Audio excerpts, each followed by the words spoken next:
नमस्कार बंधुरा चले एसेছি नतून आरेकटी रान्नार साथे। आज तोमादेर साथे शेयर करब डाटा आलू दिए माछेर झोल। हाँ, এটা তো তোমরা সকলেই কম বেশি জানোই কিভাবে, কিন্তু আমি একটু অন্যভাবেই করি, সেটাই তোমাদের সাথে শেয়ার করব। তাই স্কিপ না করে সম্পূর্ণ দেখার অনুরোধ রইল। দেখতেই পারছো আমি কিন্তু কিছু ডাটা আলু কেটে নিয়েছি। আলুটা আগে একটু ভাপিয়ে নেব, তারপর কিন্তু আমি ডাটাগুলো দেবো, কারণ ডাটাগুলো তো আর সেরকম সেদ্ধ করবো না, ডাটাগুলো জাস্ট একটু ভাপিয়ে নেব, আলুগুলো একটু সেদ্ধই করে নেব। তারপর নামিয়ে জল ঝরিয়ে নিয়েছি। এদিকে কড়াতে তেল দিয়ে দিলাম। আজ আমি রুই মাছ দিয়ে করছি, তোমরা এই যে কোনো মাছ দিয়েই করতে পারো, সেটা কোনো ব্যাপার না। শুধু স্টেপ বাই স্টেপ রান্নাটা ফলো করলে তাহলেই দারুণ হবে রান্নাটি কিন্তু।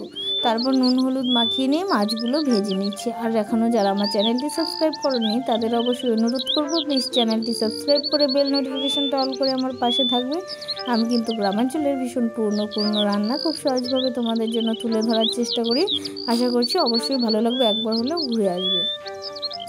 তারপর মাছগুলো দেখতে পাচ্ছ উল্টে পাল্টে কিন্তু কড়া করে একদম ভেজে নিয়েছি। তারপর ওই তেলের মধ্যে দিয়ে দিলাম কিছু কুচনো পেঁয়াজ। আমি কিন্তু খুব বেশি তেলে রান্না করি না, যারা আমার নিয়মিত ভিডিও দেখো তারা জেনে থাকবে খুব কম তেলে যে কতটা দারুণ হয় রান্না, এভাবে একবার ট্রাই না করলে সেটা বুঝতে পারবে না। তারপর ভাপিয়ে রাখা কিন্তু আলু আর ডাটাটা দিয়ে নুন হলুদ দিয়ে এখানে কিছুক্ষণ ভেজে নেব ডাটা আলুটা।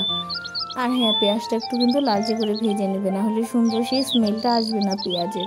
তারপর কিন্তু নাড়িয়ে চাড়িয়ে কিছুক্ষণ সময় ধরে এখানে কিন্তু ভেজে নিয়েছি, দেখতে পাচ্ছ। তারপর এখানে দিয়ে দেবো মশলাতে আমি বেটে নিয়েছি ধনে জিরে আর হচ্ছে লাল লঙ্কা, সব কিছু একসাথে কষিয়ে নেব। বাটা মশলার রান্না যে যাই বলো না কেন অনেক গুণে বেশি ভালো খেতে হয়, যতই তুমি গুঁড়ো মশলা বা মিক্সির মশলা দিয়ে রান্না করো না কেন, সে যাই হোক।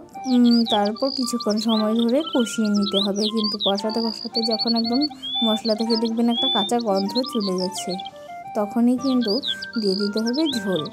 এখানে ঝোলটা একটু আমি বেশিই দিয়েছি, খুব কম দিইনি, কারণ এখন গরম পড়ে গেছে, তাই একটু ঝোল পাতলা পাতলা করে খেলে কিন্তু বেশি ভালো লাগবে খেতে। তো দেখতেই পেরেছো রান্নাটি কতটা সহজভাবে দেখিয়েছি আমি, আর সেদ্ধ করে নিলে কিন্তু রান্নাটা তাড়াতাড়িও হয়ে যায় এবং সহজও হয়। তো তারপর দিয়ে দেবো মাছগুলো, দিয়ে কিছুক্ষণ জাল করব। মাছের যে নিজস্ব স্বাদ হয়েছে সেটা ঝোলে চলে যাবে, তারপর নামিয়ে নিলেই রেডি।